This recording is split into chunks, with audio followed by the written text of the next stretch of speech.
Hey guys, so I wanted to do a crypto video. I haven't done one for a while, but I wanted to do one. Just to give a quick update, just kind of let you guys know what's going on in the market.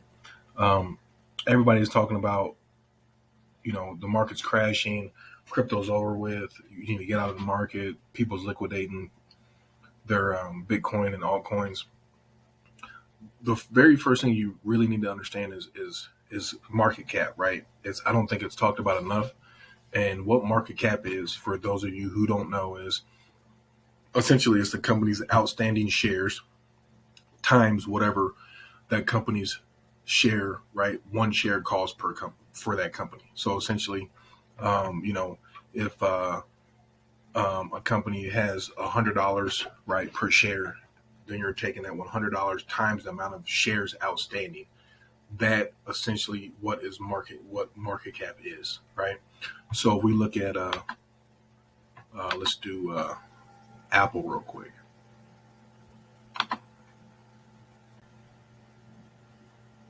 So right now, if we're looking at Apple right here in the lower right hand side, Apple's price per share is $170.33 currently. So if we take that $170.33 times the amount of shares that Apple has outstanding, that is what Apple's current market cap is going to be. So to put that in perspective, the overall market cap for crypto currently right now is like 1.72 trillion, right? And that seems like a lot, but then if you look at the market cap essentially in the S&P 500, and really we're looking at the top 5,700 companies. Their market cap's 91.163 trillion. So think about it like this in an analogy: if you've got 100 customers and you lose one customer, right, it's really not that big of a deal. But if you've got four and customers and you lose one customer, that's 25% of your customer base. So that's how you want to look at it when it comes to Bitcoin. We're talking about 1.72 trillion in market cap compared to 91.1 trillion in market cap with the S&P 500, and that's just the top companies. So, when people talk about, and these are the top companies in the world. So when people talk about the markets crashing, you're really Bitcoin compared to the S&P 500 and just all the companies in the world. You're not really comparing apples to apples, right? Just comparing apples to oranges, because you're talking about 1.72 trillion compared to 91.1 trillion. You got a little bit more room for error there, right? So one thing I do look at is the fear and greed index. This is the fear and greed index for cryptocurrency. You can see here essentially when it's in the 20s, when it's in kind of that fear area, you actually want to be accumulating altcoins or accumulating Bitcoin. And you can see here it was at 24. Yesterday it was at 24. Last week you can see it was at 13, and then last month it was at 22. And this fear and greed index, a lot of guys look at this as a market sentiment analysis piece. Um, it was built on, I think, 5 different factors: volatility, market momentum, social media surveys.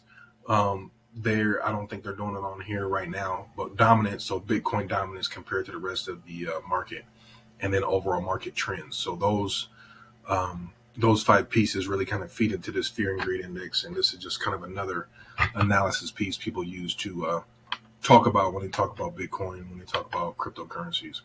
But if we look at Bitcoin real quick, I'll talk a bit. I'll talk about Bitcoin in Ether. Um, so when we're talking about Bitcoin, you can see here currently it's at 37,932. Um, my biggest piece here is when you look at Bitcoin, and really, though, I guess the way I invest in cryptocurrencies is I really try to buy when they're at accumulation areas.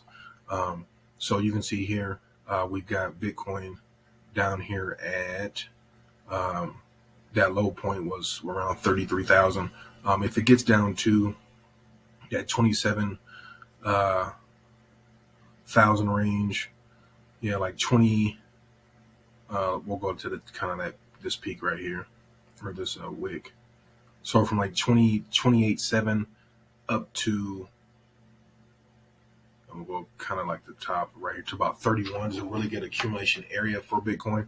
If it gets anywhere in there, I'm going to be buying. I'm actually going to be buying some this weekend just because I think it's at a decent accumulation area. Another one I've invested in is Ethereum. Um, so Ethereum, you can see here, back in September, October range, there's some accumulation here, broke below there. You can see that, right? Because we've got that strong selling coming down there.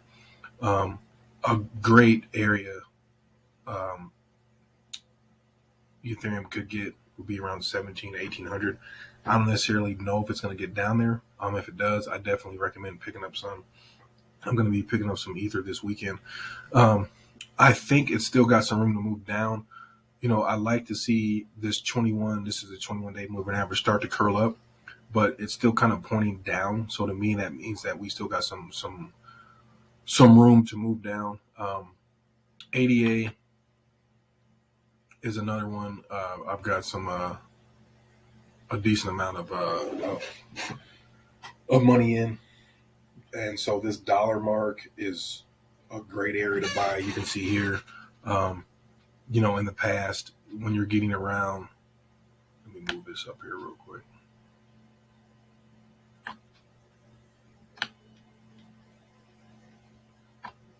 When you're getting around that dollar area, come on.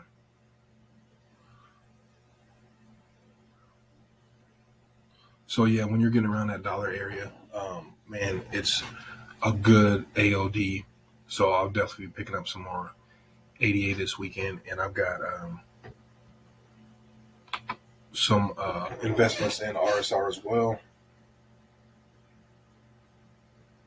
I've been buying RSR for a while, so I'll definitely accumulate it. My thing with RSR, if it's 2 cents or lower, I definitely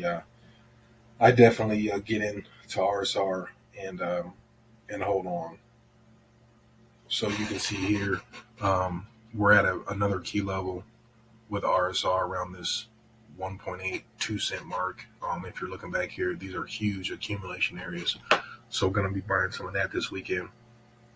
I may buy some Solana and some CRO.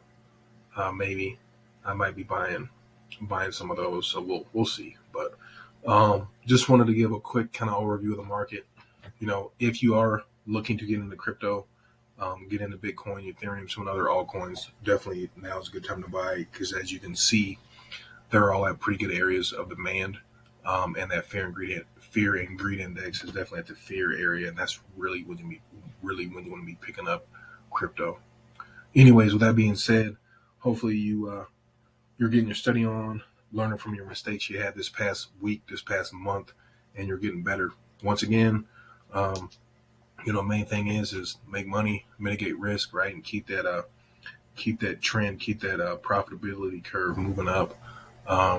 If you do like the content, please subscribe. If you got any questions or comments or whatever, you know what to do, hit your boy up, and I will holler at you guys later.